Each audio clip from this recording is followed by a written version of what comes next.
ওই ভাইয়া, ওঠ। আর কতক্ষণ ঘুমাবি? আজকে আমার কলেজের ফার্স্ট দিন। কলেজে না নিয়ে গেলে বলে দে, আমি একাই চলে যাব কলেজে।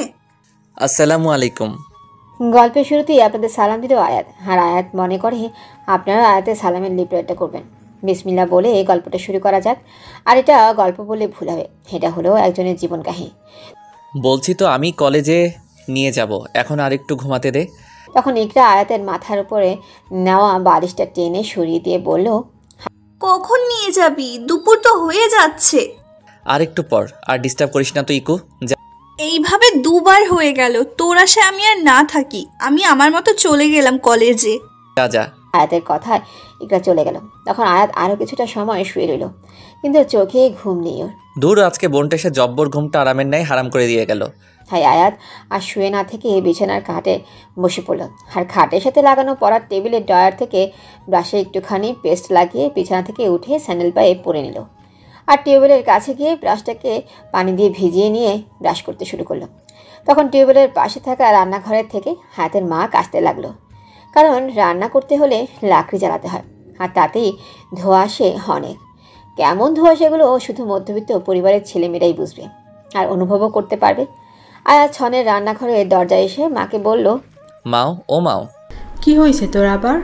আব্বা কনে? দুপুর নাগাদ হইয়া থাকলে কেমনে জানবি তোর আব্বাই কই? মাও, তুমি এত কথা কও কেন? আব্বা কই, হেডাই কই তুমি? তোর আব্বাই বাজার থেকে আইসা আমার ঘরে বাগি খেতে গেল। ও, আর ইকরা কই? তোরা নাকি মেলাবার ডাকবার পরও তুই ঘুম থেকে না উঠলে ও চলে গেছে আমার এক বইলা। না খেয়ে গেছে নাকি কলেজে? হ। মাও, তুমি ওরে না খাইয়ে পাঠাইলা কেন কলেজে? ঘরে চাল ছিল না, তোর আব্বাই বাজার থেকে আনার পর চুলায় উঠাইছি। মা, তুমি এটা একেবারে ঠিক করলা না, আমি গেলাম। ওরে আমি কিছু টাকা দিয়ে দিছি তো। কয় টাকাই আর দিবা? বেশি হইলে 20 টাকা। এরপর আয়াত ওর আম্মার সাথে আর কথা বাড়ল না। তারপর টিউবওয়েল থেকে মুখটা ব্রাশটা ধুয়ে ঘরে রেখে দিয়ে ও স্যান্ডেলটা রেখে ওর আব্বার দেওয়া 2 বছর আগের বুটটা পায়ে পরে নিয়ে ঘরের বারান্দার রুম থেকে সাইকেলটা বের করে চালিয়ে কলেজের রাস্তার উদ্দেশ্যে বেরিয়ে পড়ল। আয়াতের গ্রামের মধ্যে একটা পোস্ট আর একটা কলেজ আছে, তাই একেবারেই চেনা রাস্তার কাছে। আর গ্রামের ছেলেদের অনেক কিছুই চেনা জানা থাকে, আর সেগুলো শহরের ছেলেদের চেনাটা তো ইম্পসিবল। আয়াত সাইকেল চালাচ্ছে, এমন সময় দেখলো ইকরা কিছুটা সামনে হেঁটে যাচ্ছে ওর একটা বান্ধবীর সাথে। ও সাইকেলটা নিয়ে ইকরার সামনে গেল। তখন ইকরা আর ওর বান্ধবী হাঁটা বন্ধ করে দিল। তখন আয়াত বলল, সকালে কিছু খাস নাই কেন? তুই নাস্তা করস নাই? আরে চিন্তা করিস না তো, আমার কাছে আমার দেওয়া টাকা আছে। কয় টাকা শুনি? 200 টাকা। ডান পাশের একটা শূন্য কাটলে যা হয় তাই আছে। দেখ ভাইয়া, আমার বান্ধবীর সামনে আমার সম্মানের ফেলুদা করিস না। আমরা বড় লোক নাকি আমাগরে সম্মান থাকবো এত? তোরে আমি পরে দেখা নিমু। হ, তাই করিস, এই নে। আয়াত ওর পকেট থেকে হাত দিয়ে সমস্ত টাকা বের করলো। সেখানে দেখতে পেল একটা 50 টাকার নোট আছে, আর একটা 10 টাকার নোট আছে। আয়াত ইকরাকে 50 টাকার নোটটা দিয়ে বলল, ভালো মতো বাড়িতে ফিরবি আর তোর বান্ধবীর সাথেই আসবি। ইকরাও হো বলে দিল। তাই আয়াত আর ইকরা কলেজের দিকে গেল না। আয়াত ওর কাকাতো ভাই আর ওর ভালো একজন বন্ধুদের আড্ডা দেওয়ার স্থানে চলতে লাগলো সাইকেলটা চালিয়ে।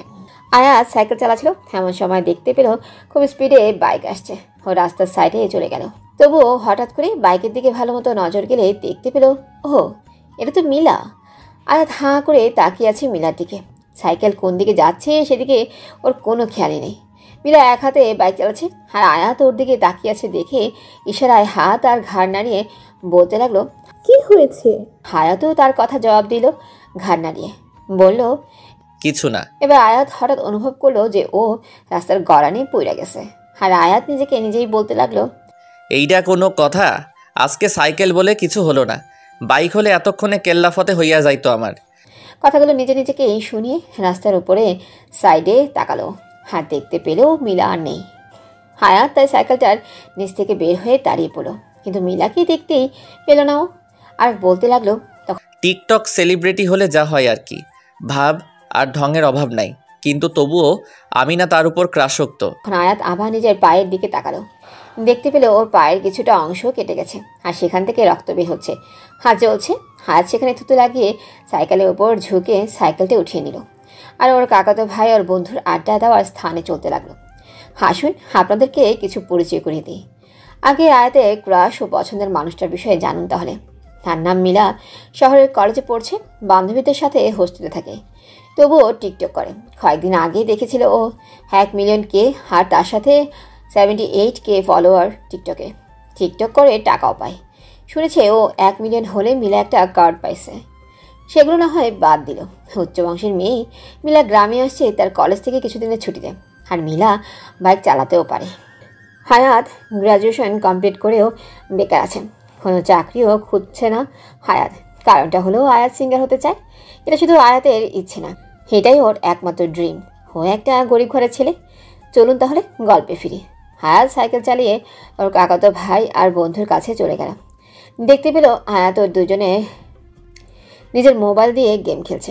তারপর আয়াতের দিকে একবার তাকিয়ে ওর কাকাতো ভাই বলতে লাগলো, নবাবী পরিবারের ছেলের এতক্ষণে আসার সময় হলো। তখন আবার অপরজন মানে আয়াতের বন্ধুকে বলতে লাগলো, ওর কথা বাদ দে তো, আমরা গেম লেখি। তাই করি। বলি ওরা আবার খেলায় মনোযোগ দিল। তখন আয়াত আবার সাইকেলটা স্ট্যান্ড লাগিয়ে ওদের পাশে গিয়ে বসলো, আর ওকে দিয়ে দেখতে পেল ওরা দুজনেই গেম খেলছে। তাই আয়াত বলল, কি করিস আসিফ তোরা? কানা নাকি দেখতে পাচ্ছিস না আমরা গেম খেলছি? সেটা তো দেখতেই পেলাম। তাহলে জিজ্ঞেস করলি কেন? তোর মোবাইলটা আমার একটু দরকার ছিল। আমি মোবাইল দিতে পারবো না, বিজি আছি। তুই তোর কাকাতো ভাই এর মোবাইল নে। তুই আয়াতকে মোবাইল দিবি না, ভালো কথা। এর মাঝে আমারে ঢুকাস কেন? আচ্ছা, ওদের কারো মোবাইল আমার লাগবো না, তাও তোরা কথা কাটাকাটি করিস না তো। আয়াত মুড অফ করে কথাটা বলল। এই নে আমার মোবাইল, তাও তুই মন খারাপ করিস না। হাসিফ আয়াতের দিকে ওর মোবাইলটা এগিয়ে দিয়ে বলল, আমারটাও লাগবে নাকি ভাতিজা? না, আজকে আসিফেরটা, কালকে তোমারটা। হায়াত আসিফের মোবাইলটা হাতে নিয়ে ওর আইডিতে ঢুকলো আর দেখতে লাগলো কেউ মেসেজ টেসেজ পাঠাইছে নাকি। তখন আসিফ ওর কাঁধে হাত রেখে বলল, তোর তো এখন একটা মোবাইল দরকার। সেটা অবশ্য ঠিক কথা, কিন্তু আমরা যে হারে গরিব, মোবাইল পাবো কই? সেটাও অবশ্য ঠিক, তবুও তোর আব্বারে একবার তো বলে দেখতে পারে, সমস্যা নাই।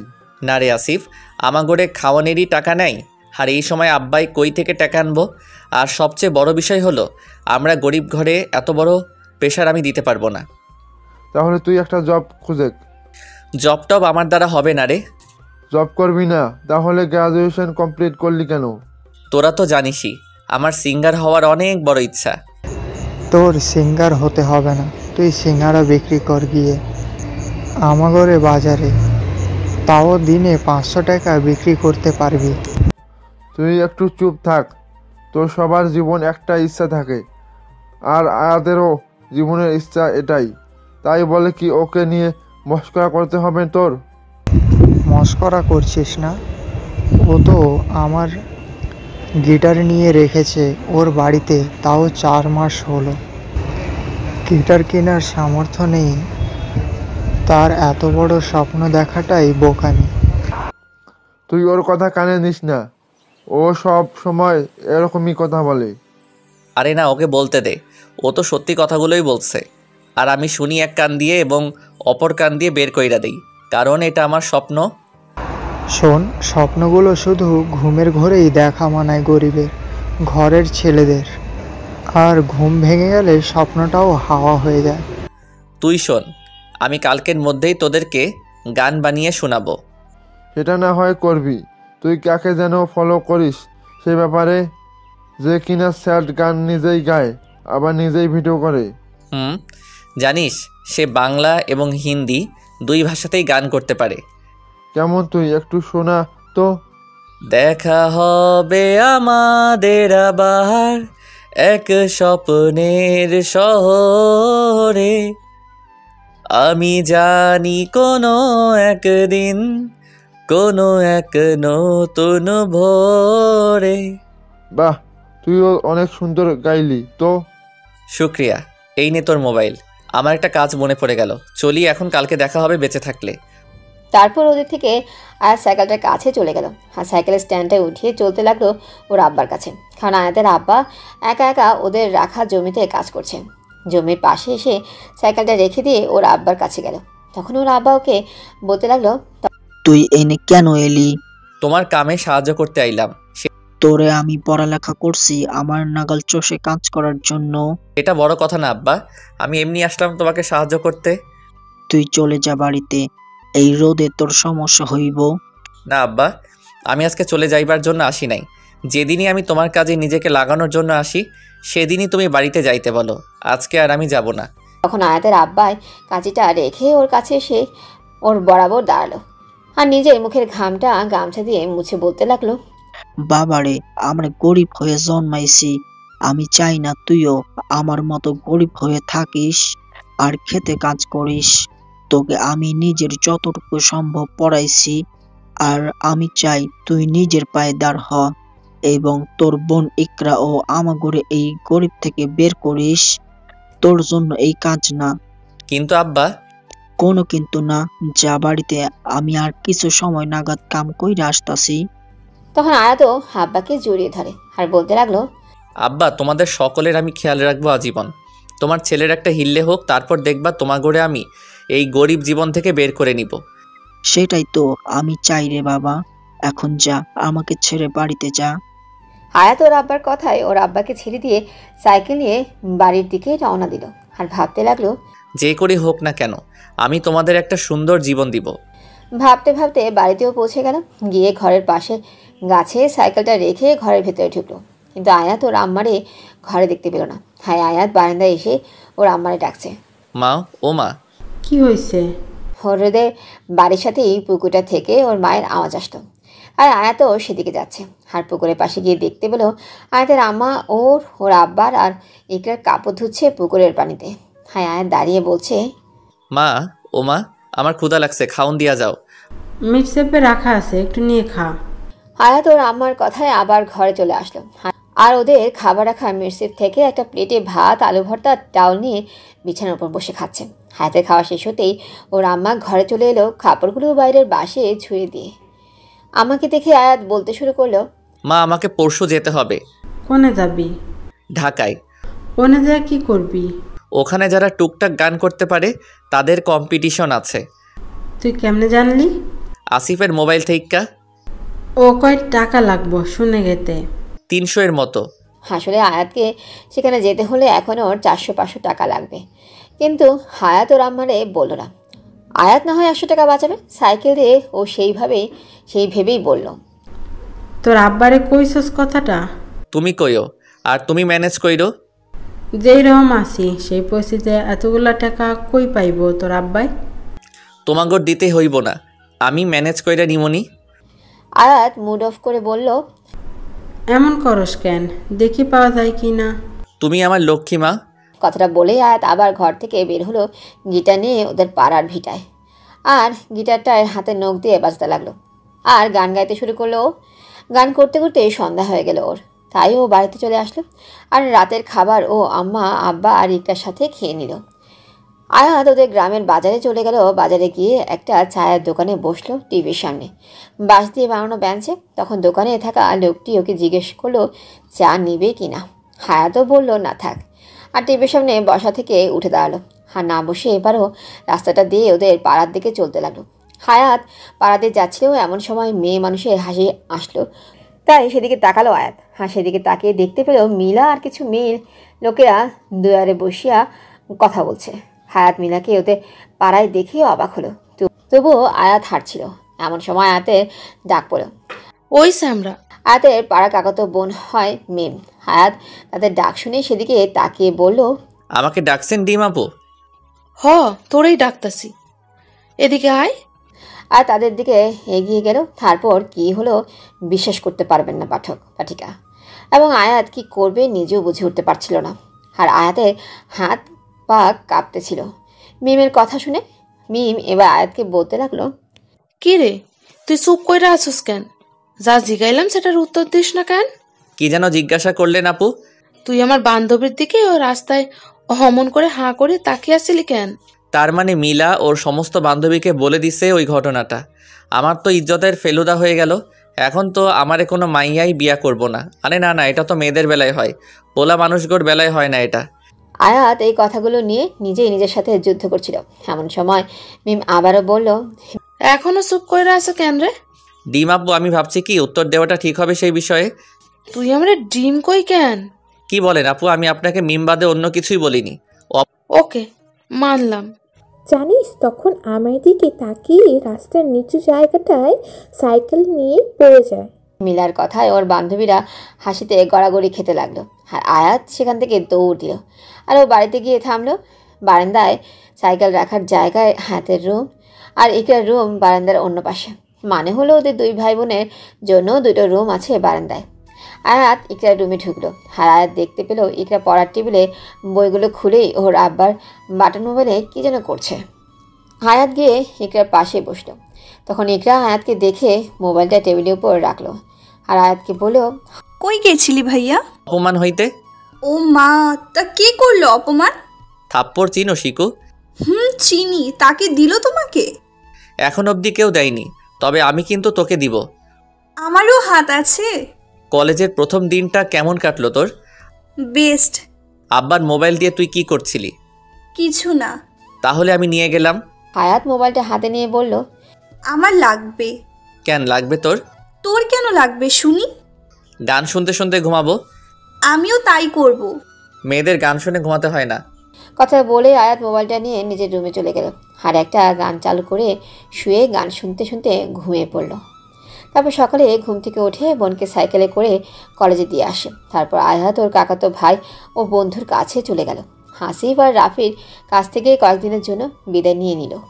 আর আয়াত বাড়িতে এসে ওর আব্বুর দেওয়া গত ঈদের প্যান্ট ও শার্ট পরে নিয়ে সেই পুরনো 3 বছরের আগের বুটটা পায়ে পরে নিল। তারপর ওর আম্মার থেকে 300 টাকা নিয়ে আম্মাকে সালাম করে সাথে করে কিছু কাগজপত্র ও গিটার নিয়ে নিল। আর আয়াত ওর সাইকেলে করে ওর আব্বার বাকি নেওয়া খ্যাতটায় চলে আসে। আর ওর আব্বাকে সালাম করে ওদের শহরে বাস স্টপের দিকে সাইকেলে করে রওনা দিল। আয়াত কয়েক ঘন্টা সাইকেল চালিয়ে পৌঁছে গেল বাস স্ট্যান্ডে। আর একটা টিকিট কেটে নিল। আর বাস আসার অপেক্ষায় রইল। 10 মিনিট পর বাস চলে এলো। আয়াত ওর সাইকেলটা বাসের উপর উঠিয়ে ভালো করে বেঁধে নিয়ে বাসের ভিতরে ও সিটে বসে ওর পায়ের কাছে গিটারটা রেখে দিয়ে চোখ বন্ধ করে বসে রইল। আর অমনি একটা মেয়ে এসে হাতকে বলতে লাগলো, আপনি? তখন আয়াত চোখ খুলে দেখলো যে মেয়েটা আর কেউ না, মিলা। তাই আয়াত বলল, আপনি এখানে? আমার কোয়েশ্চেন আপনি আমাকেই করছেন? আপনি এখানে কেন বলুন তো? আপনি কি আমার পিছু করছেন? এটা আমার সিট। আমি থাকবো না তো কে আর থাকবে? আর আমি আপনাকে নয়, আমার মনে হচ্ছে আপনি আমাকে ফলো করছেন। এই দেখুন মিস্টার, এটা আমার সিট। মিলা তার সিটের টিকিট দেখিয়ে বলল। আপনার সিট হলে বসে পড়ুন। তখন মিলা তার ব্যাগটা রাখার জন্য উঁচু হলো। তখনই আয়াত দেখতে পেল মিলার নাভির উপরে গেঞ্জি উঠে গেছে। হাত হাঁ করে সেদিকে তাকিয়ে আছে। এমন সময় মিলা আয়াতকে দেখে পেল আর নাভিতে গেঞ্জিটা নিয়ে নিল। আর ব্যাগটা উপরে রাখলো না, সিটে বসে পড়লো। আর ব্যাগটা কোলের মধ্যে রাখলো। তখন মিলা আয়াতকে বলল, আপনি আমার নাভির দিকে তাকিয়েছিলেন কেন? আয়াত মিলার কথায় ঢোক গিলে বলতে লাগলো, কই না তো, আমি কেন আপনার ওদিকে তাকাবো? আপনি কালকেও মিথ্যে কথা বলেছেন, আবার আজও। তার উপরে আপনি আমার দিকে তাকিয়েছিলেন। আসল মতলবটা কি বলেন তো? কোনো মতলব নাই তো। তখন মিলা আয়াতের দিকে তার মুখটা একটু এগিয়ে বলতে লাগলো, পছন্দ করেন নাকি আমায়? মিলার কথা চুপ হয়ে গেল, কিন্তু মুখে মুচকি হাসিটা চলে এলো। হাই আয়াত মুচকি মুচকি হাসতে লাগলো। তখন মিলা বলতে লাগলো, আপনি আবারও মুচকি হাসেন? দিন, আপনার সাথে কথা বলাটাই বৃথা আমার। কথাটা বলে সে তার মোবাইলটা বের করে হেডফোন লাগিয়ে গান শুনতে লাগলো। আর আয়াত মিলার দিকেই তাকিয়ে আছে। ও কখনো ভাবেনি মিলা ওর পাশে বাসের সিটে বসবে। আর এটাও কখনো ভাবেনি মিলা ওকে এমনভাবে কথা বলবে। আয়াত মনে মনে ভাবছে, সে যাই হোক, আমি মনে হয় লাকি একজন, তাই তো মিলা আমার সাথে এভাবে কথা বলেছে। আয়াতও মনে মনে ঠিক করলো, যদি আয়াত ওর স্বপ্নটা পূরণ করতে পারে তাহলে ও মিলাকে প্রপোজ করবে। তার আগে তো ওকে কম্পিটিশনের জন্য নিজেকে প্রস্তুত করতে হবে। তাই ও আর না হেসে আর মিলার দিকে না তাকিয়ে থেকে নিজের মনে ওর বানানো গান গুনগুনাতে লাগলো। আর ওদিকে বাসটা ওদের শহর থেকে চলতে লাগলো। বিকেলের দিকে বাসটা গাবতলী এসে পৌঁছালো। সকাল হতেই ওরা বাস থেকে এক এক করে নামতে লাগলো। আর আয়াতও নেমে পড়লো, তবে মিলাকে আর দেখতে পেল না। হয়তো খুব দ্রুত মিলা চলে গেছে। আয়াত আর মিলার কথা না ভেবে ওর পাড়ার একজন বড় ভাইয়ের মোবাইল নাম্বার বের করলো। ওর কাছে তো মোবাইল নেই, তাই ও সেখানকার একটা দোকান থেকে মিনিট হিসেবে মোবাইল নেই। বড় ভাইয়ের নাম হলো রিয়াদ, তাই ও রিয়াদকে ফোন করলো। কয়েকবার রিং হওয়ার পর রিয়াদ ফোনটা পিক করলো। তারপর রিয়াদ ফোনটা পিক করে নিয়ে বলল, আসসালামু আলাইকুম, কে বলছেন? ওয়ালাইকুম আসসালাম ভাই, কে আপনি? আমি আয়াত, তোমাগর দেলোয়ারের বেটা আমি। ও আয়াত, তা কেমন আছিস? আর হঠাৎ করে আমাকে ফোন করলি যে? আমি তো ভালোই আছি ভাই। আমি তোমাগর শহরে আইছি একটা কম্পিটিশনের জন্য। আমার চেনা জানা কেউ নাই, তাই তো তোমাকে ফোন করলাম দোকান থেকে। ও ঠিক আছে, তুই কোথায় এখন? আমি তো গাবতলিতে আসছি। মিরপুরে একবার আসতে পারবি? আমি তো একে থাকি, আসতে পারলে ভালো হতো তোমায় রিসিভ করাতে। ঠিক আছে, মিরপুর একে আসার পর কোথায় দাঁড়িয়ে থাকতে হবে বলেন? সিনেমা বক্সের সামনে থাকলে হবে। ঠিক আছে ভাই, আমি আসছি। অতপর ফোনটা কেটে দিল ও, আর দেখতে পেল মোবাইলে 3 মিনিটের কথা হয়েছে। তাই আয়াত দোকানিকে মোবাইলটা আর 5 টাকার একটা নোট দিল। দোকানি 5 টাকা নিয়ে বলতে লাগলো, আরেক টাকা দিতে হবে। 3 মিনিট 6 টাকা কবে হইল? করোনার মধ্যেই হয়ে গেছে। টেরও পাইলাম না। এই নিন 5 টাকা, 1 টাকার খুচরা আমার নাই। তখন দোকানি ওর থেকে 5 টাকার নোটটা নিয়ে 1 টাকা রেখে বাকি 4 টাকা ওকে দিয়ে দিল। আয়াতও সেটা নিয়ে বাসের উপর থেকে নিচে সাইকেলটা নিচে নামিয়ে নিল। আর সেই দোকানিকে জিজ্ঞাসা করে মিরপুর 1-এর রাস্তায় সাইকেল চালিয়ে যেতে লাগলো। প্রায় আধ ঘন্টা পর মিরপুর 1-এ পৌঁছালো। তারপর সেখানে ফুটপাতে কাপড় বিক্রেতার কাছে জিজ্ঞেস করলো, আঙ্কেল, সিনেমা প্লেক্সটা কোথায়? ওই দেখছো একটা সিনেমার ব্যানার পোস্টার বড় করে, আর ওটাই হলো সিনেমা হল। লোকটি হাতে ইশারা দিয়ে দেখালো। শুক্রিয়া আঙ্কেল। আয়াত সেখানে আর না থেকে লোকটির দেখানো সেই পোস্টারের নিচে চলে গেল। বড় একটা ব্যানার হলের দোতলার উপরে আছে। আয়াত সেদিকে তাকিয়ে আছে। এমন সময় কে যেন পেছন থেকে আয়াতের কাঁধে হাত দিল। আয়াতও পেছন দিকে ঘুরে দেখতে পেল রিয়াদকে। অতঃপর আয়াত রিয়াদের সাথে কথা বলতে বলতে তার বাসার দিকে চলতে লাগলো। হো, আপনাদেরকে তো বলাই হয়নি, রিয়াদ এই শহরের মার্কেট কোম্পানিতে কাজ করে। আর রিয়াদ একাই এই বাসার দোতলায় থাকে, আর নিজের তলায় এই বাড়ির লোকজন থাকে। আয়াত রিয়াদের বাসায় গেলেই রিয়াদ নিজেই রান্না করে আয়াতকে খাওয়ালো। বিকালের দিকে আয়াত ওর রুমে শুয়ে থাকতে না পেরে রিয়াদকে বলল, ভাই আমি কি বাসার ছাদে যেতে পারি? ওকে, বাট একটু সাবধানে, আর সন্ধ্যা হওয়ার আগেই চলে এসো। সন্ধ্যা হওয়ার আগে না হয় চলে আসবো, তবে সাবধানে কেন ভাইয়া? এই বাড়িওয়ালার মেয়েটা সন্ধ্যায় ছাদে যায়, আর সে তোমাকে বা যে কাউকে দেখলে বকাঝকা করে। সব জায়গায় কি তাহলে বাড়িওয়ালার রাগী মেয়ে বাড়িওয়ালার অপরাধী মেয়ে? মানে কিছু বুঝলাম না আমি। কিছু না ভাইয়া, আমি সন্ধ্যার আগে চলে আসবো রুমে। ওকে, যাও তাহলে। আয়াত রিয়াদের পারমিশন নিয়ে ছাদে চলে গেল। ছাদে এসে আয়াত অবাক হয়ে গেল, কারণ ও দেখতে পেল ছাদে একটা দোলনা রয়েছে, আর দোলনার চারপাশে অনেক ফুলের টব। হায়াতও সেই ফুলগুলো দেখছে। আর এদিকে আসরের সময়টাও শেষ হতে লাগলো। আর এমন সময় সিঁড়িতে মেয়েদের হাসাহাসি শব্দ এলো ওর কানে। আর তখন বুঝতে পারলো যে কেউ হয়তো ছাদে আসছে। হায়াতের ততক্ষণে রিয়াদের কথাগুলো মনে পড়ে গেল। তাই আয়াত দৌড় দিয়ে ছাদের দরজার পেছনে লুকিয়ে পড়লো। তখন মেয়েগুলো এসে দোলনায় বসতে যাবে, তখনই একজন মেয়ে বলে উঠল, ছাদে আমাদের আগে কেউ এসেছিল। একজন মেয়ে, যে মেয়েটি এই কথাটা বললো, আর আওয়াজটা আয়াতের কাছে চেনা চেনা লাগছিল। হায় আয়াত উকি মেরে দেখতে পেল, তার মানে ওটার কেউ না মিলা, আর একজন মেয়ে। তাহলে মিলার পাশেই বাড়িওয়ালার মেয়ে, বাট মিলা এখানে কেন? আয়াত এগুলো নিয়ে ভাবছিল। এমন সময় বাড়িওয়ালার মেয়েটি আয়াতকে দেখে ফেললো, আর ওকে হাতের ইশারা করে তাদের কাছে যেতে বলল। এবং মিলা আয়াতকে দেখেই বলতে লাগলো, আপনি এখানেও? আপনিও এখানে? ওয়েট, আপনি কে? আর আমার বান্ধবীর সাথে এমন আচরণ, আর ওখানে আমাদের ছাদের দরজায় লুকিয়ে আসছিলেন কেন? আয়াত বাড়িওয়ালার মেয়েটির কথা শুনে বুঝতে পারলো যে মিলা তারই বান্ধবী, আর এই বাসাটা তাদের। রিয়াদ ওকে বলেছিল সন্ধ্যার আগে যেন রুমে চলে আসে, কিন্তু সেদিকে আয়াতের কোনো খেয়ালই ছিল না। তাই তো এত কিছু হয়ে গেল ওর। তখন সেই মেয়েটি আবারও বলতে লাগলো, আরে আজব লোক দেখছি, কোনো কথাই বলছেন না যে। তুই কি লোকটাকে চিনিস, জানিস নাকি মিলা? আমাদের গ্রামেই থাকি সে। বাকিটা আমি বলছি আপনাকে। আসলে রিয়াদ ভাইয়ের বাসায় আমি আসছি, আর আপনার কাছে সরি। আমাকে রিয়াদ ভাইয়া সন্ধ্যার আগে চলে যেতে বলেছিল, কিন্তু আমি অন্য খেয়ালে থাকায় সেই বিষয়টা ইয়াদি ছিল না। আর কারো সিঁড়ি বেয়ে আসা শব্দ শুনলে আমি ছাদের দরজার পিছনে লুকিয়ে পড়ি। তারপর কি হলো সেটা তো আপনিই জানেন। এখন আমি আসি। সেটা বলেই আয়াত দ্রুত ছাদ থেকে চলে যেতে লাগলো, আর সিঁড়ি বেয়ে রিয়াদের রুমের দিকে চলতে লাগলো। আর রিয়াদের রুমেও চলে এলো আয়াত। আয়াত রুমে এসে দেখতে পেল রিয়াদ তার বুট পরছে। ও বুঝতে পারলো বাইরে কোথাও যাবে সে। তবুও আয়াত জিজ্ঞেস করলো, কোথাও কি যাবেন ভাইয়া? আমার তো আজকে রাতে মার্কেটের কাজ পড়েছে, তাই যেতে হবে। তুমি চাইলে তুমিও চলতে পারো আমার সাথে। আসলে ভাইয়া আমারও যেতে মন চাইছে, তবে কালকে আমার কম্পিটিশন, আর সেই জন্য রিহার্সেল করতে হবে। ঠিক আছে, তুমি রিহার্সেল করো। আমার বেশি রাত হলে খেয়ে নিও ফ্রিজ থেকে খাবার নিয়ে। আচ্ছা। অতঃপর রিয়াদ কাজের উদ্দেশ্যে বেরিয়ে গেল রুম থেকে। তখন আয়াত রুমের দরজা বন্ধ করে দিল। আর আয়াত ওর নিয়ে আসা গিটারটা হাতে নিয়ে বিছানার উপর বসে পড়ল আর গান রিহার্সাল করতে লাগলো। গান রিহার্সাল করার কয়েক ঘন্টা পার হলে কে যেন দরজার নক করলো। আয়াত মনে করলো রিয়াদ আসছে, তাই সেটা ভেবে দরজার কাছে এলো এবং দরজাটা খুলে দিল। তখন ও দেখতে পেল বাড়িওয়ালার মেয়ে। আয়াত দরজাটা অল্প ফাঁক করে বলল, কিছু বলবেন? রিয়াদ ভাইয়া কোথায়? উনি তো কাজে গেছেন। আর কিছু বলবেন? চলুন ভেতরে গিয়ে বলি। আপনি ভিতরে আসতে পারবেন না? কেন কেন? এমনিতেই। তাহলে চলুন ছাদে যাই। আমি রাতে ছাদ দেখি না। ভয় পান নাকি রাতের বেলায়? না। তাহলে চলুন। মেয়েটি এমন কথা শুনে আয়াত আর এভাবে থাকতে পারল না। আয়াত মেয়েটির সাথে ছাদে চলে গেল আবারও। তখন মেয়েটি তার দোলনায় বসে পড়ল আর বলতে লাগলো, আমি কথা, আপনার নাম কি? আমার নাম আয়াত। শুনলাম আপনার বাসার মিলার বাসা বেশি একটা দূর নয়। একদম ঠিক শুনেছেন। আর রিয়াদ ভাইয়ার বাসা কি পাশের গ্রামে? না না, আমাদের পাড়ায়। পাড়া মানে? পাড়া মানে মহল্লা। ও, আপনি পড়াশোনা করেন? পড়াশোনা শেষ করে বাদ দিছি। আপনাকে তো আগে কখনো দেখিনি, হঠাৎ এই শহরে? কোনো কি কাজের বিষয়ে আসছো নাকি? কালকে সন্ধ্যায় আমার একটা কম্পিটিশন রয়েছে গানের।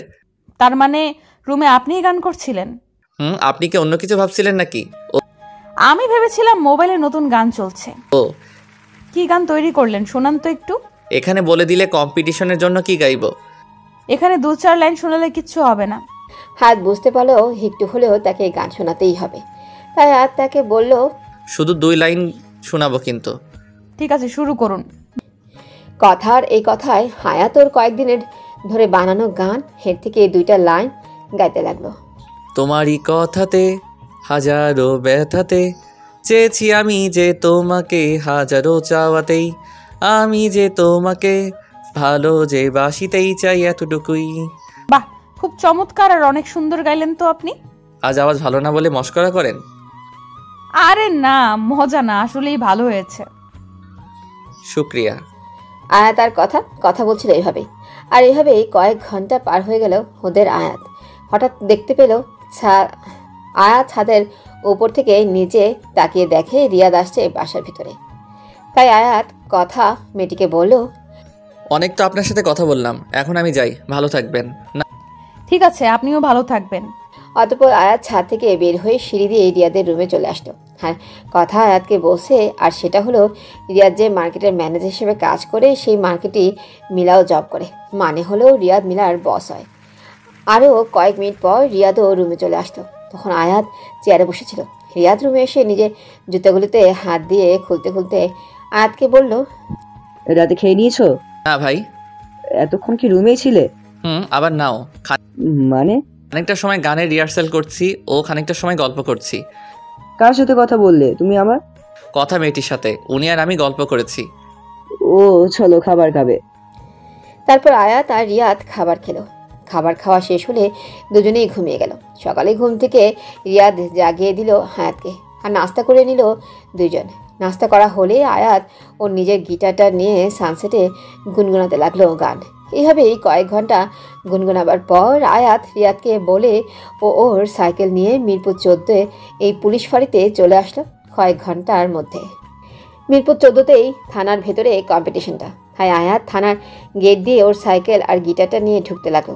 এমন সময় সেখানকার গেটের পাহারাদার পুলিশ 2টার মধ্যে থেকে একজন আয়াতকে বলতে লাগলো, সাইকেল নিয়ে ভিতরে আসা যাবে না, সাইকেল বাইরে রেখে তারপর আসতে হবে। তখন আয়াতের খেয়াল হলো সাইকেলের চাবিটা ও নিয়ে আসেনি। আর এখন মিরপুর 1-এ যেতে যেতে আয়াতের কম্পিটিশনটা শেষ হয়ে যাবে। আবার থানার গেটের বাইরে রাখলে পুলিশের নাকের নিচ থেকেই চোর চুরি করে নিয়ে যাবে ওর সাইকেলটাও। পরে সিলেক্ট না হলে হামও যাবে আর ছালাও যাবে। তাই আয়াত কোনো উপায় না পেয়ে সেখানে পুলিশটাকে বলতে লাগলো, স্যার আমি গরিব মানুষ, আমার সাইকেল বাইরে রেখে গেলে পরে কেউ নিয়ে গেলে আমি ফিরবো কেমনে বাড়িতে? কারণ সাইকেলের তালা লাগানো চাবিটা বাড়িতে ভুলে রেখে এসেছি। প্লিজ স্যার আমাকে যেতে দিন। আয়াত আকুতি মিনতি করে পুলিশটাকে, কিন্তু পুলিশটা ওর কোনো আকুতি মিনতি শুনল না। আর ওকে ধাক্কা মেরে ফেলে দিল সেই পুলিশটা, আর ওই সাইকেল সহ গেটের বাইরে এসে পড়লো। আয়া সাইকেলটা রেখে নিজে ওঠার চেষ্টা করলে অমনি কে যেন ওকে পেছন থেকে ধরে উঠাতে লাগলো। ওকে ওঠানোর পর ও পেছন দিকে ঘুরতে ঘুরতে বলতে লাগলো, শুক্রিয়া বলেই আয়াত থেমে গেল, কারণ পেছনের মেয়েটা আর কেউ ছিল না, রিয়াদের বাড়িওয়ালার মেয়ে কথা ছিল। হায়াত তো হা হয়ে তার দিকে তাকিয়ে আছে আর ভাবছে কথা এখানে কি করছে। তখনই কথা আয়াতকে বলল, আপনি ঠিকঠাক আছেন তো? তখনও হায়াত কথার দিকে নজরটা সরিয়ে আর হা হওয়া বাদ দিয়ে নিজের হাতের কোণের দিকে তাকালো। দেখতে পেলো খানিকটা কেটে গেছে। তখন আয়াত সেই কেটে যাওয়ার থানটাতে হাত দিয়ে ঢেকে বলল, আমি ঠিকই আছি। I am sorry. আপনি কেন সরি বলছেন? আমার শহরে এসে আপনার এমন অবস্থা হলো এর জন্য। না, এতে তো আর আপনার হাত নেই। তখনই যে পুলিশটা হায়াতকে ধাক্কা মেরেছিল সেই পুলিশটা এসে বলতে লাগলো, ম্যাম আপনি এখানে কি করছেন? আপনার আব্বু তো ভিতরে আপনার জন্য ওয়েট করছেন। আপনি চলে আসলে আপনাকে কথাটা জানিয়ে দিতে বলেছিলেন তিনি। হায়াত পুলিশটার কথা কিছুই বুঝতেছিল না, তবু সে শুনতেছিল, কোনো কথা না বলেই। ওকে, তা আপনি একে এইভাবে বাইরে ধাক্কা মেরে ফেলেছিলেন কেন? ম্যাম লোকটি সাইকেল নিয়ে ভিতরে যাওয়ার চেষ্টা করেছিল তাই। আপনি ছেলেটিকে চেনেন? না ম্যাম, কে এই ছেলেটি? আমিও চিনি না, তবে এমনটা করা আপনার একদমই ঠিক হয়নি। সরি বলুন। কথায় পুলিশটা কথার দিকেই তাকিয়ে বলতে লাগলো, সরি। আমাকে নয়, আপনি তাকে সরি বলুন। তখন পুলিশটা আয়াতের দিকে তাকিয়ে চোখ গরম করে বলতে লাগলো, সরি। এখন আপনি গিয়ে সাইকেলটা পাকা রাস্তায় তুলেন। হ্যাঁ আমি তুলবো ম্যাম। হ্যাঁ আপনিই তুলবেন। সমস্যা নাই, আমিই তুলতে পারবো। যে অপরাধ করেছে সেই শাস্তি পাবে। কি হলো, আপনি দাঁড়িয়ে দাঁড়িয়ে আমার মুখ দেখছেন কেন? পুলিশটা পাকা রাস্তা থেকে আয়াতের সাইকেলটা তুললো। আয়াত গিয়ে নিজের সাইকেলে হাত দিল, আর তখন কথা বললো, আচ্ছা আমার সাথে চলুন, আমার সাথে ভেতরে। কথায় আয়াত আর তার পিছু পিছু সাইকেলটা নিয়ে গেট দিয়ে চলতে লাগলো। গেট পেরোলেই দেখতে পেল সবুজ ঘাসের ওপাশে একটা একতলা ভবন। কথা আয়াতকে সেদিকেই নিয়ে যেতে লাগলেন। এমন সময় আয়াত কথাকে বলল, আপনি কে বলুন তো? না মানে পুলিশগুলো আপনাকে কিছুই বললো না, আবার ম্যামও বললো। আমি হলাম এই থানার এসপির মেয়ে। এখন আয়াত সবটা বুঝতে পারলো। হায় আয়াত তার সাথে কথা বলতে বলতেই সেই একতলা বিল্ডিং এর কাছে চলে গেল। তখন আয়াতকে কথা বলতে লাগলো, আপনি ভেতরে চলে যান আপনার কম্পিটিশনে। হায়াত তো এই কথায় অবাক হলো। এখানে এসে সে কেন আয়াতকে একা যেতে বলছে? সে কেন যাবে না? বিষয়টা কি? তাই আয়াত তাকে বলল, আপনি যাবেন না? দেখুন চিন্তা করেন না, আমি সময় মতো চলে আসবো আপনাকে সাপোর্ট দেওয়ার জন্য। আপনি সাইকেলটা এখানে রেখে ভেতরে যান, এখানে সাইকেলটা সুরক্ষিত থাকবে। বলেই কথা চলে যেতে লাগলো। আয়াতও তার কথার কিছু কিছু কথা বুঝতে পেরেও বুঝতে পারছিল না।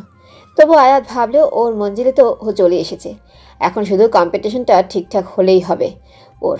তাই আয়াত সাইকেলটা বাইরে স্ট্যান্ড করে যেই বিল্ডিংটার ভেতরে চলে গেল। তারপরে ও ভেতরে এসে যে দৃশ্যগুলো দেখলো, এরকম দৃশ্য আয়াত ওর জীবনেও দেখে। আয়াত দেখতে পেল বিল্ডিংয়ের এক রুমের ভেতরে একটা উঁচু স্টেজের মতো জায়গা আছে, আর আরও 3 কোণায় অনেক অনেক লাইট চলছে। তার মতো হাজারো ছেলে মেয়ে গানে অডিশন দিতে আসছে। আয়াতও তাদের মধ্যে চলে গেল। তখন আয়াত খেয়াল করলো কথা মিটে স্টেজের পাশে থাকা বিচারের চেয়ারে আরও কয়েকজনের সাথে বসেছিল। সেখানেই একটা মাঝখানের চেয়ারটাই ফাঁকা ছিল। আর সেই বিল্ডিংয়ের দরজাটায় থাকা লোকটিকে কথা তার সামনের মাইক দিয়ে বলে দিল আর কেউ যেন না আসতে পারে ভেতরে। বিল্ডিংয়ের দরজার সামনে বসে পড়ল লোকটি, আর কাউকে ঢুকতে দিল না। অনেকে এসে আবারও ঘুরে চলে গেল। তখন কথা বলল, আপনাদের যার নাম বলা হবে সে স্টেজের উপর উঠে যেমন ভাবেই হোক নিজের বানানো গান বলবে। ওকে? সবাই ঠিক আছে বলে দিল। হায়াতও বলে দিল ঠিক আছে। আর তোর পাশের একটা মেয়ে হাইটা মেয়েকে বলতে লাগলো, এই মেয়েকে যে পটাতে পারবে তার তো লাকি কপাল, এসপির মেয়ে বলে কথা। তখন অপর মেয়েটিও বলল, ঠিক বলছেন। হ্যাঁ, তাদের কথা শোনার পরও ওর পথ থেকে সরল না। হ্যাঁ, তো অডিশন দিতে আসছে আর অডিশন দিয়েই যাবে। তখন কথার পাশের চেয়ারে একজন পুরুষ বলতে লাগলো, মেহরাব। তখন ওদের মধ্য থেকে একজন গিয়ে হিন্দি গান গাইতে লাগলো। কয়েক লাইন গাওয়ার পর কথা বললেও, হয়েছে আর গাইতে হবে না, আপনি এখন যান। সিলেক্ট করলে আপনাকে ফোন করে জানানো হবে। এখন কথার এমন কথায় মেহরাব লোকটি স্টেজ থেকে চলে গেল। তখন আবারও কথার পাশের চেয়ারে বসে থাকা পুরুষ লোকটি আবারও আরেকজনের নাম ধরে ডাক দিলেন। চাহনি।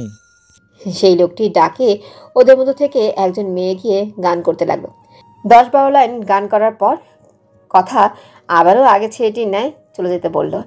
কিন্তু চাহনি মেয়েটি বলল, ম্যাম আর কিছু লাইন বাকি আছে, এটাও শুনুন। স্টাফ, এমন করলে কিন্তু লাল কালি মেরে দেবো আপনার নামে। কথার এমন কথায় মেয়েটি স্টেজ থেকে নেমে গেল। আর যেখানে মেহরাব ছেলেটি বসেছিল সেখানে গিয়ে চাহনি মেয়েটাও বসে পড়ল। এভাবে অডিশন হতে লাগলো গানে কয়েক ঘন্টা। আর একেবারে লাস্টে আয়াতের নাম ডাকা হলো। তখন আয়াত ওর গিটারটা হাতে নিয়ে স্টেজে উঠে গেল আর স্টেজের উপর গিয়ে মাইকের সামনে চলে আসলো। তখন আয়াতের বুকের হার্টবিটটা লাফাতে লাগলো। আর ও স্টেজের দিকে নিচে দেখলো অনেক মানুষকে যারা অডিশনের নাম্বার দিচ্ছেন। আয়াত তাদের দিকে একবার দেখলো। তখনই কথা আয়াতের দিকে তাকালো আর ইশারা করে বলতে লাগলো, গাও গান। তখন আয়াত ওর নিচে চোখ বন্ধ করে নিল আর ওর হাববার দেওয়া কথাটা মনে পড়ে গেল। আমার দুঃখের রান্না করাটার কথাও মনে পড়ে গেল। হিকরার সকালে না খেয়ে কলেজে যাওয়ার ব্যাপারটাও চোখের সামনে ভেসে উঠল। সমস্ত দৃশ্যগুলি হাতের চোখের সামনে ভাসমান হয়ে গেল। আর আয়াত তখন চোখ খুলে গিটারটা হাতের নখে ভালো মতো লাগিয়ে টোন দিতে লাগলো আর গাইতে লাগলো, তোমারই কথাতে হাজারো ব্যথাতে চেয়েছি আমি যে তোমাকে হাজারো চাওয়াতেই, আমি যে তোমাকে ভালো যে বাসিতেই চাই। তোমারই কথাতে আমি আমারই আকাশে তোমাকে ভালোবাসি আমি, যে চোখের আড়াল হলে তুমি বেঁচে থাকা হয় মরুভূমি। তোমাকেই ভালোবাসি আমি, জেনে রেখো। আয়াত আরো কিছু বলতে গেলে কথা তখন বলে উঠল, ঠিক আছে, আপনিও চলে যান সকলের মাঝে। কথার কথায় আয়াতও সবার সাথেই জড়ো হলো। তখন আয়াত দেখতে পেল ওর দিকে অনেকেই তাকিয়ে আছে। আর কথা মেয়েটি তখন বলতে লাগলো, সবাই অনেক ভালো প্রেজেন্টেশন দিয়েছেন, আমাদের একটু ভেবেচিন্তে আপনাদের হাজারো লোক থেকে 3 জনকে বেছে নিতে হবে। সো আপনারা একটু বাহিরের হাওয়া গায়ে লাগিয়ে আসতে পারেন। কথার কথায় অনেকেই বাইরে চলতে লাগলো। হায়াত তখন একটি সিট খালি পেয়ে বসে পড়লো। তখন একটা ছেলে ওর কাছে এসে বলল, হাই, আমি আয়াত। তুমি তো অনেক সুন্দর গাইলা। তুমিও কিন্তু কম সুন্দর গাওনি, তুমিও অনেক সুন্দর গাইছো। হবে হয়তো। তোমার বাসা কোথায়? আমার বাসা তো টাঙ্গাইলে। তোমার? আমার বাসা এই শহরে। তুমি কি টাঙ্গাইল থেকে এখানে এসছো? হ্যাঁ।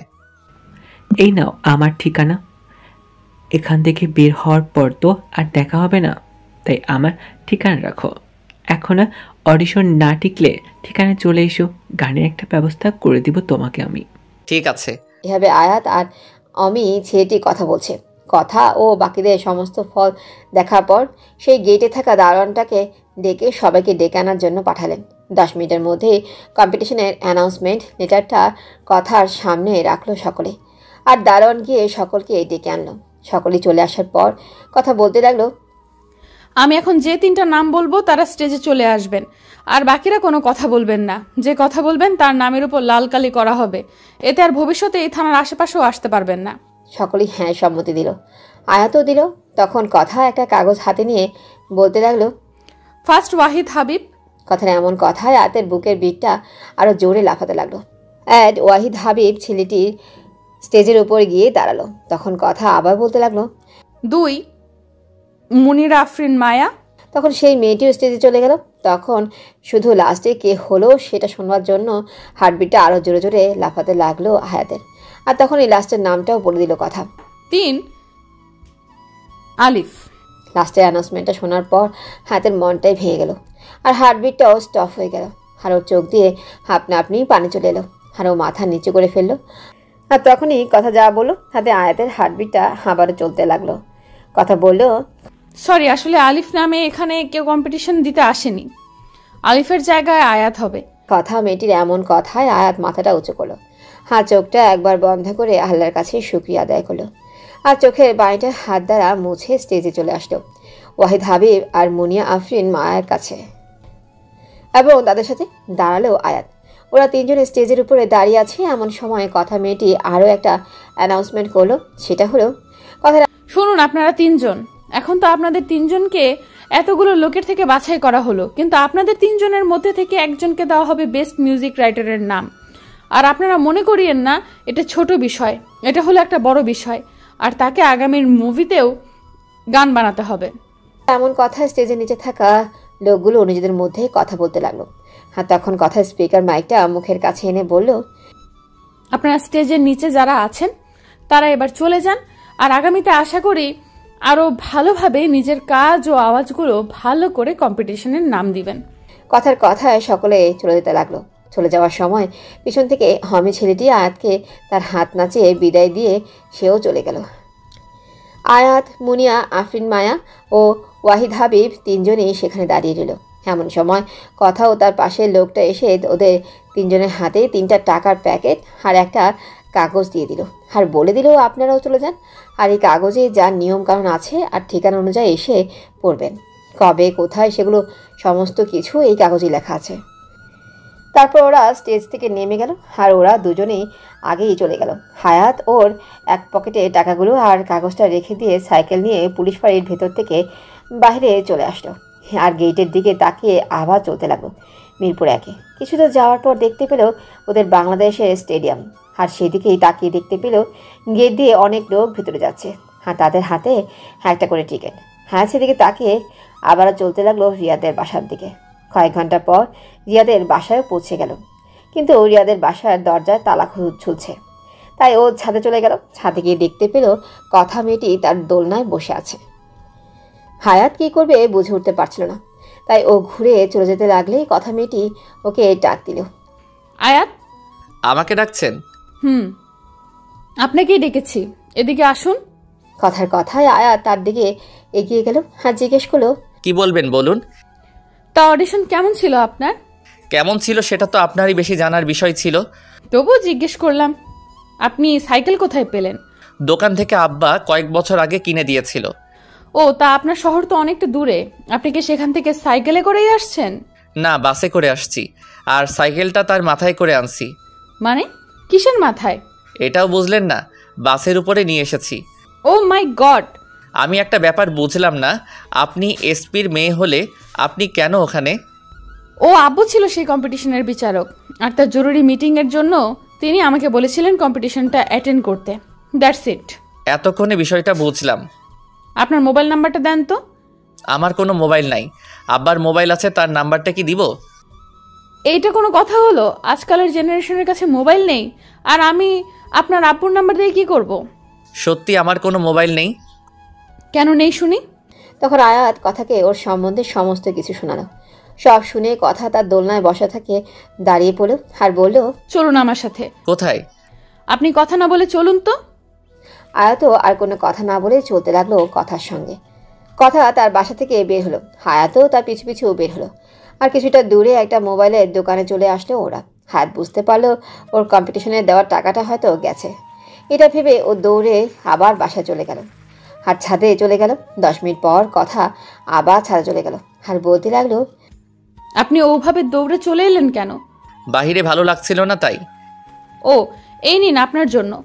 কথা তার হাত পেছন থেকে সামনের দিকে এনে একটা মোবাইলের প্যাকেট আয়াতের দিকে এগিয়ে দিলে হায়াত বলল, এটা আমি নিতে পারবো না।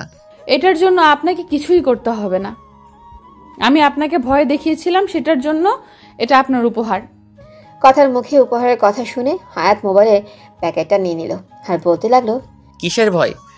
লাস্টে আলিফ নামে কেউ ছিল না, আমি ইচ্ছা করে বলেছিলাম, আর আপনাকে একটু ভয় দেখিয়ে আমি হেসেছিলাম, আর পরে আপনি মাথা নিচু করলে আমি আপনার নামই বলে দিই। তাহলে কি এটা তারই প্রতিদান? কিছুটা ওরকমই। কথার এমন কথায় আয়াত মাইন্ড করলো না, আর গরিব ছেলেরা এমন টুকটাক কথায় মাইন্ড করে না, আর পরিবারের খুশির জন্য এরকম 1000বার নিজের মাথাটা নিচু করে নেয়। হায়াতও এদের মতোই। আর এই সময় কেউ এসে ছাদের দরজায় হাতের নখ দিয়ে কড়া নাড়ল, আর তখনই আয়াত আর কথা যাকে দেখতে পেল সে হলো রিয়াদ। রিয়াদ ছাদের দরজা থেকেই বলল, চলো আয়াত রুমে। আচ্ছা, আমি এখন আসি, আর আপনাকে ধন্যবাদ। ওর কথায় কথা শুধু মাথা নাড়ল, আর আয়াত মুচকি হাসি দিয়ে রিয়াদের কাছে চলে গেল, আর দুজন মিলে এই রুমে চলে এলো। রিয়াদ তখন আয়াতকে বলতে লাগলো, কেমন ছিল তোমার কম্পিটিশন? আলহামদুলিল্লাহ, ভালোই ছিল, আর আমি তৃতীয় হয়েছি। শুধু তৃতীয় হলে তো আর হবে না, প্রথম হতে হবে, আর তোমার মা বাবার পাশে দাঁড়াতে হবে। তুমি তো তাদের একমাত্র ছেলে, তোমার বোন অবশ্যই আছে, আর কতদিনই বা থাকবে, একদিন না একদিন তো বিদায় দিতেই হবে। ঠিক বলছেন ভাই, সেই জন্যে একটা নোটিশ দিয়েছে। 3 জনের মধ্যে থেকে একজনকে বাছাই করবে তারা, আর ফিল্মের মিউজিক গানের সুযোগ দিবে। তাহলে তো যে এই স্থানে থাকবে তার কপাল একদম খুলে যাবে, তার সাথে সেলিব্রিটি উপাধিও পাবে সে। তুমি তোমার অপচয় না করে সেই কাজেই ব্যয় করো, কাজ দেবে। ভাই। আয়াতের সাথে কথা বলল রিয়াদ। তারপর রিয়াদ কথা শেষ করে বাথরুমে চলে গেল, আর আয়াত গিয়ে সোফায় বসে পড়ল, আর গিটারটা সোফার সাথে রেখে তার সাথে কথা দেওয়া গিফটের মোবাইলটা রেখে ওর পকেট থেকে সেই নোটিশের কাগজটা দেখতে লাগলো। সেখানে অনেকগুলো কথার ভেতরে একটা কথাও আছে, ভালো কাপড় পরে কম্পিটিশনে আসতে হবে, আর নিচে লেখা আছে তারিফ। আজ বাদে কালকে সেই কম্পিটিশন, তাও আবার রাত 11টায়। অতঃপর আয়াত নিজের কাপড়ের দিকে নজর দিল, আর ওর কেমন যেন জামার কলার উঠে গেছে, আর বুটের অবস্থায় খারাপ হয়ে গেছে। এমন সময় রিয়াদ বাথরুম থেকে বের হলো। তখন আয়াত সোফায় বসা থেকে দাঁড়িয়ে পড়লো, আর ওর এমনি চোখেতে রিয়াদ তোয়ালে দিয়ে মাথা মুছতে মুছতে আয়াতকেই বলল, কি হয়েছে আবার তোমার? আমার একটা উপকার করতে পারবেন? কি উপকার করতে হবে বলো না। আমার কিছু কাপড় চোপড় কিনতে হবে। তোমার কাছে কি টাকা আছে? রিয়াদের কথায় ওর পাওয়া কম্পিটিশনের টাকাগুলোর কথা মনে হলো, কিন্তু পরক্ষণেই আবার ভাবলো এটা আমার আব্বার নিকট দিতে হবে, আমার জীবনের কিছু একটা করার টাকা। এইগুলো ভাবতেছিল। এমন সময় রিয়াদ বলল, আরে মজা করছিলাম, আমি যেই মার্কেটে ম্যানেজার হিসেবে কাজ করি সেখান থেকে নিয়ে নিল কালকে গিয়ে আমার সাথে। কিন্তু আমার তো কালকেই লাগবে। কখন লাগবে? রাত 11টার আগেই। সমস্যা নেই, আমার কালকে ডিউটি আছে সময় থেকে। তাহলে ঠিক আছে। রিয়াদ ভাই মোবাইলটা একটু দিবেন, আব্বা আম্মার আর বোনের সাথে কথা বলতাম। ঠিক আছে, এই নাও। রিয়াদ তার মোবাইলটা আয়াতকে দিল। তারপর আয়াত ওর আব্বার নাম্বারে ফোন করলো। কয়েকবার ইন হওয়ার পর ফোনটা রিসিভ করে নিল ওপাশ থেকে, তবে চুপ করে থাকলো। আয়াত বলতে শুরু করলো, আসসালামু আলাইকুম। ওয়ালাইকুম আসসালাম। কে? হাত বুঝতে পারলো যে ওর বোন ইকু ফোনটা রিসিভ করছে, তাই ও বলল, তোর ভাই হই আমি আয়াত। ও ভাইয়া, কেমন আছিস? আর তোর গানের কম্পিটিশনটা কেমন ছিল? দুটোই একসাথেই ভালো। তুই আব্বার ফোন দিয়া কি করস? সাপের গেম খেলি। তুই সবসময় রাগস কেন আমার লগে? থাপ্পড় মাইরা নেটওয়ার্কের বাইরে ফালামো কিন্তু। আব্বাই গ্রামীণ সিম চালায়, নেটওয়ার্কের বাইরে যামু না। কথা কবি কম, আর আম্মার কাছে মোবাইলটা নিয়ে যা। যাইতেছি। 1 মিনিট পর। কেডায়? তোমার পোলায়। আবার কটা? তখন ওর আম্মা ইকরার হাত থেকে এই মোবাইলটা নিয়ে বলতে লাগলো, আয়াত কেমন আছো বাবা? আমি ভালো আছি মা। আব্বাই তোমরা কেমন আছো? আমরা ভালোই আছি। খাইছস তো ঠিক লাগা? মা, এগুলো নিয়ে কোনো অসুবিধা হয় না? তোর সাথে কথা বলবার মন চাইতেছিল মেলা। আর তুই আজকে মোবাইল করলি? আব্বাই কই? তোর আব্বাই কেবল গেল বাজারে, আমার লেগে গ্যাস্ট্রিকের ওষুধ আনবার। ও আচ্ছা মা, তোমরা ভালো থাইকো। তুইও ভালো থাকিস, আর কোনো অসুবিধা হইলে কল করিস। আইসা মাও। তারপর আয়াত ওর আম্মার সাথে কথা শেষ করে মোবাইলটা রিয়াদের নিকটে দিয়ে দিল, আর রাতের খাবার খেয়ে ওরা 2 ভাই ঘুমিয়ে গেল। পরদিন বিকেলবেলায় রিয়াদের সাথে তার মার্কেটে গেল। রিয়াদ আয়াতকে ঘুরিয়ে ঘুরিয়ে সমস্ত কিছু দেখালো, আর ওর পছন্দ মতো কিছু কাপড় চোপড়ও নিয়ে নিল। আয়াত রিয়াদকে ছেড়ে যখনই মার্কেট থেকে বের হবে তখনই দেখতে পেল মিলাকে জুয়েলারির দোকানে সাজানো একটা রিংয়ের দিকে তাকিয়ে থাকতে। আয়াত কিছু একটা ভেবে সেখান থেকে সোজা চলে গেল পুলিশ ফাঁড়িতে। তবে আজকে আর আয়াত সাইকেল নিয়ে আসেনি, তাই ওকে দেখে আর সেই পুলিশটা ভেতরে যাওয়ায় বাধা দিল না। আয়াতও কোনো বাধা না পেয়ে চলে গেল ভেতরে। পুলিশ ফাঁড়ির ভেতরে ঢুকতেই দেখতে পেল আজকে সেই বিল্ডিংটার বাইরে একটা প্যান্ডেল করা। দৃশ্যটা অবশ্যই দূরে, কিন্তু রাত হওয়ায় হাজারো লাল নীল রঙের লাইটিংয়ে দূর থেকেই এক নজরেই চোখে পড়ল সেদিকে। তাই আয়াত সেখানে আর দাঁড়িয়ে না থেকে এগিয়ে সেই দিকটাই চলে গেল। সে কাছে গিয়ে দেখতে পেল অনেক লোক বসে আছে স্টেজের সামনের চেয়ারে, আর আলাদা করে বিচারকদের বসার জায়গা তৈরি আছে। হঠাৎই আয়াতের চোখ গেল হমি নামক ছেলেটির উপরে। দেখতে পেল সেও আয়াতের দিকে তাকিয়ে আছে। আয়াত অমির দিকে তাকাতেই সে দাঁড়িয়ে পড়ল, আর আয়াতের দিকে এগোতে লাগলো। আয়াতের কাছে অমি ছেলেটি আসতেই আয়াত বলল, আপনি এখানে? কেমন আছেন? ভালো, বাট আপনি এখানে কেমন করে এলেন? অবাক হচ্ছেন নিশ্চয়ই। কিছুটা অবাকই হচ্ছি। শুনুন, আমার আব্বু এই থানার পুলিশের জব করে, তাই আমি আসতেই পেরেছি। পুলিশদের সন্তানের কি তাহলে এই থানায় এলেও আসা যাওয়ায়? আমি না হয় আপনার সাপোর্টে হয়ে এসেছি, চলুন আমার সাথে। অমিত ছেলেটির কথা তার সাথে চলতে লাগলো স্টেজের পিছনে কয়েকটা রুমের দিকে। আমি আয়াতকে সেখানের একটা রুমে নিয়ে এলো আর বলতে লাগলো, এখানে আপনি থাকবেন যতক্ষণ না আপনার নাম বলা হবে স্টেজের বাহির। আর আপনার পাশের রুমগুলোতে ওয়াহিদ হাবিব ও তার পাশের রুমে মুনিয়া, আফরিন, মায়া থাকবে। ওকে, ঠিক আছে। অতঃপর আমি চলে গেল রুম থেকে। আর আয়াত রুমের ড্রেসিং টেবিলের আয়নার সামনে চেয়ারে বসে বসে কিছু একটা পাশে রেখে গুনগুনাতে লাগলো ওর প্রেজেন্ট করা গানটা, আর অপেক্ষা করতে লাগলো মঞ্চে ডাকার। এভাবে 1 ঘন্টা চলে গেল। স্টেজে ফার্স্ট হওয়া ব্যক্তির নাম ঘোষণা করা হলো, আর ওয়াহিদ হাবিব গিয়ে তার গানটা গাইতে লাগলো। হায়াতের মনের ভিতরটা নড়ে চড়ে উঠল। এই ভেবে হয়তো এরপর মুনিয়া, আফরিন, মায়া, অতঃপর ও এই সব ভেবে ওয়াহিদ হাবিব নিজের গানটা প্রেজেন্ট করার পরেই ওকে ডাকা হলো মঞ্চে। হায়াত তো আতঙ্কে আছে কি না কি হয় সেখানে অনেকগুলো লোকের সামনে, তবুও নিজেকে নিজেই শান্ত করে গিটারটা নিয়ে স্টেজে চলে গেল। স্টেজে ওঠার সিঁড়িতে ধপাস করে পা পিছলে পড়ে গেল। এটা দেখে অনেক ক্যামেরাম্যান ফটো তুলতে লাগলো, আর মঞ্চের নিচে বসা লোকগুলো হাসতে লাগলো। হায়াত নিজেই নিজেকে বলতে লাগলো, পরে যাওয়ার আর সময় পেলি না আবাল। তবুও ও উঠে মুচকে হাসি দিয়ে মঞ্চের বাহিরে চলে এলো। তখন দেখতে পেল মঞ্চের নিচে অনেক লোক, আর তার সাথে রিপোর্টার আর ক্যামেরা তো আছে। আর বিচারকদের দিকে দেখতে পেলেও সেখানকার বড় অফিসার বিচারক, আর তার পাশের সিটে কথা, অন্য পাশের সিটে অমি, সেই ছেলেটি। হায়াত অমির দিকে তাকালে দেখতে পেল অমি ওকে মাথার ইশারায় দিয়ে বুঝালো, কোনো সমস্যা নেই, তুমি গাও। অতঃপর আয়াত কথার দিকে তাকালো। তখন কথা হাত আর মুখের ইশারা দিয়ে বলতে লাগলো, গাচ্ছেন না কেন, গান শুরু করেন। তখন আয়াত ও নিজের চোখগুলো হাতের আঙ্গুল মুঠোবন্ধ করে আর কয়েক সেকেন্ডের মধ্যেই আবার তাকালো, আর হাতে কোনো আঙ্গুলের থেকে এক একটা করে আঙ্গুল ছাড়াতে লাগলো, আর গুনগুনাতে শুরু করলো। তারপর ও পুরো আঙ্গুল খুলে মঞ্চে থাকা মাইকটা হাতে নিয়ে নিল আর গাইতে লাগলো, তারারারা, তুমি আমার চোখের আশা, তুমি আমার ভালোবাসা, তুমি আমার চোখের নেশা, তুমি আমার ভালোবাসা। তোমাকে যখন দেখি আমি মনটা ভরে যায়, তোমার দিকে তাকালেই সবই এলোমেলো হয়ে যায়। আকাশ পানে তোমার ছায়া, তুমি আমার চোখের মায়া, তুমি আমার ভালোবাসা। তারারারা তারারারা, মনের কোণে তোমার ছবি, তুমি যে আমারই সবই, ভালোবাসি তোমায় আমি, জেনে রেখো। তোমার এই মায়া সেটা কি কখনো ভোলা যায়? আকাশ পানে তোমার ছায়া, তুমি আমার চোখের মায়া, তুমি আমার ভালোবাসা। তারারারা। গানটা গাওয়া শেষ হলে ও মাইকটা ঠিক জায়গা মতো রেখে দিল, কিন্তু স্টেজের কেউ হাততালি দিচ্ছে না দেখে ও উদাস হয়ে মঞ্চে থেকে হাঁটা দিবে অমনি কে যেন হাততালি দিয়ে উঠল। আয়াত ঘুরে সেদিকে তাকালে দেখতে পেল ওয়াহিদ হাবিব সেই ছেলেটি হাততালি দিচ্ছে, আর এরপর সকলেই একসাথে হাততালি ও সিটি বাজাতে লাগলো। সেগুলো দেখে হায়াতের চোখে পানি চলে এলো, আর হাত জোর করে সকলকে ধন্যবাদ জানালো। অতঃপর আয়াত স্টেজ থেকে নেমে আবার সেই রুমেই চলে গেল। তখন আবার মুনিয়া, আফরিন, মায়াকে স্টেজে ডাকা হলো। সেও তার গান প্রেজেন্ট করলো। ওদের পারফর্ম করতে করতেই রাত 12টা বেজে গেল। তাই বিচারকগুলো সিদ্ধান্ত নিলেও যে এই কম্পিটিশনের বিজয়ী তার নাম ঘোষণা করবেন। তাই ওদের 3 জনকে স্টেজে ডাকলো। আয়াতও স্টেজের মঞ্চের উপরে গিয়ে দাঁড়ালো। 3 জনেরই দিলটা জোরে জোরে লাফাচ্ছে।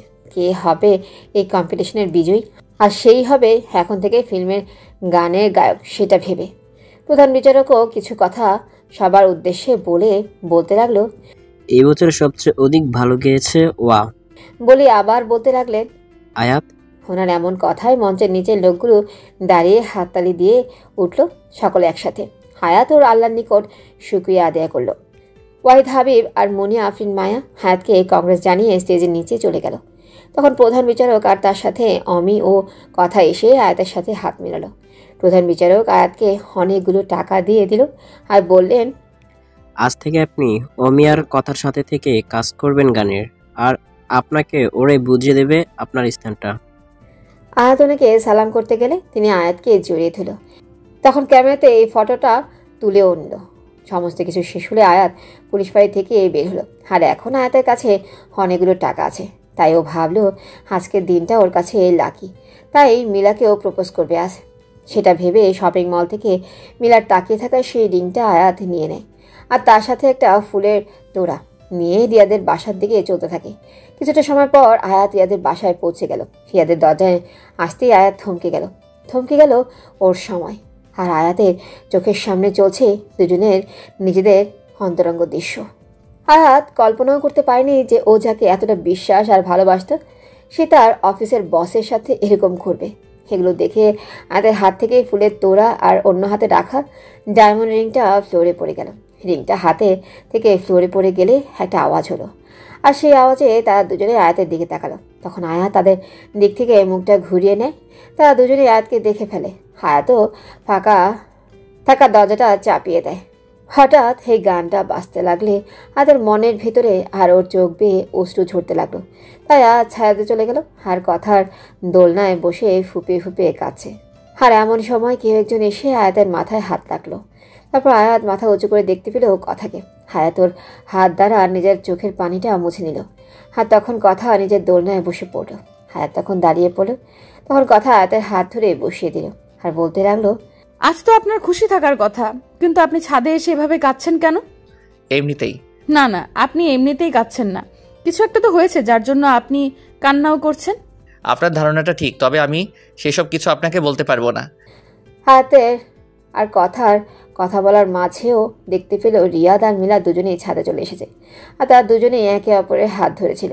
তখন মিলাই হায়াতকে বলতে লাগলো, আমি রিয়াদ একে অপরকে ভালোবাসি, তাই তুমি ভুল ভেবো না আয়াত। তখন আয়াত রিয়াদের দিকে তাকালো। তখন রিয়াদ বলল, অনেক ভালোবাসি একে অপরকে। ও, তাহলে আপনাদের এই ভালোবাসার কারণে উনি কাঁদছেন? হ্যাঁ রে। হায়াতও আর কিছু বলল না, শুধু নিজেকে শান্ত রাখার আর নিজেকে বুঝাচ্ছে ওর উপর ওর মা বাবার দায়িত্ব। হায়াতকে যে তাদের নোংরা ভালোবাসা মেনে নিতেই হবে। তাই আয়াত দম ছেড়ে দিয়ে বাসা থেকে বের হয়ে গেল। আর অমিন ও ছেটের দেওয়া কাগজটার ঠিকানা দেখে সাইকেল নিয়ে অমিত বাসার বাহিরের কলিং বেলের কাছে চলে গেল। আর কলিং বেলটা চাপ দিলে কিছু সময় পর অমিত ছেলেটি দরজা খুলে দিল। তারপর আয়াত তাকে বলল, আজকে রাতটা কি আপনার এখানে থাকতে পারি? ওকে, ভেতরে আসুন। তখন আয়াত ভেতরে ঢুকলো আর সাইকেল ও গিটারটা দরজার কাছেই রাখলো। হায়াত গিয়ে তার রুমের সোফায় বসলো। আর তখন আমি ছেলেটিও আয়াতের পাশের সোফায় বসলো আর বলল, কি হয়েছে আপনার? আপনার চোখগুলো কেমন লালটে লালটে লাগছে। আরে এত রাতে এভাবে আপনি? আমাকে কিছু না জিজ্ঞাসা করলে খুশি হতাম। ওকে ওকে, চলুন আপনাকে আমি একটা রুম দেখিয়ে দিই, সেখানে আপনি শুবেন। কথাটা বলেই আমি দাঁড়িয়ে পড়লো। হায়াতও তার সাথে দাঁড়িয়ে পড়লো আর তারই সাথে চলতে লাগলো। সে হায়াতকে একটা রুমে দেখিয়ে চলে গেল তার রুমে। হায়াতও সেই রুমে বেডে শুয়ে পড়লো, কিন্তু ওর চোখে এক ফোঁটাও ঘুম আসছিল না। শুধু সেই নোংরা দৃশ্যটা মনে হচ্ছিল। আর সেই ছোটবেলা থেকেই যাকে এত পছন্দ করত তার প্রতি এক প্রকার ঘৃণা আসছিল। তবুও নিজেকে শান্ত রেখে ঘুমিয়ে পড়ল। সকালবেলায় চোখ খুলতেই দেখতে পেল কথাকে। কথা রুমের ড্রেসিং টেবিলের পাশে ছোট্ট টুলটাতে বসে আছে, তাও আবার আয়াতের দিকে তাকিয়ে। তাই আয়াতও বিছানার উপরে উঠে বসলো। ততক্ষণে কথা তার নজর হটিয়ে নিয়েছে। হায়াত বলল, আপনি এখানে কেমন করে এলেন? ততক্ষণে অমিও রুমে পৌঁছে গেল। আর অমিরও 2 হাতে 2 গ্লাস কফির কাপ নিয়ে এসেছে আর বলতে লাগলো, আমি কথাকে ফোন করে তোমার চলে আসার খবরটা দিয়েছিলাম রাতে। আপনি হঠাৎ আমাকে তুমি করে বলছেন, ব্যাপারটা কি? তখন আমি আর কথা দুজনেই হো হো করে হেসে দিল। হ্যাঁ, তাদের হাসির কারণটা কিছুতেই বুঝতে পারছিল না। ওর মাথায় কিছুই ঢুকছে না। এই শহরে আসার পর থেকে অদ্ভুত অদ্ভুত বিষয় হচ্ছে হায়াতের সাথে। তখন আমি বলল, এই নাও কফি। আমি কফির কাপটা আয়াতের দিকে এগিয়ে দিয়ে তখন আয়াত বলল, আমি কফি খাই না। তখন আমি 1 কাপ কফি কথাকে দিয়ে অপরটা সে নিজে খেতে লাগলো। আবার আয়াত বলল, কি হলো বলেন না কেন? রুকো যারা, আমিই বলছি বিষয়টা কি। বলুন।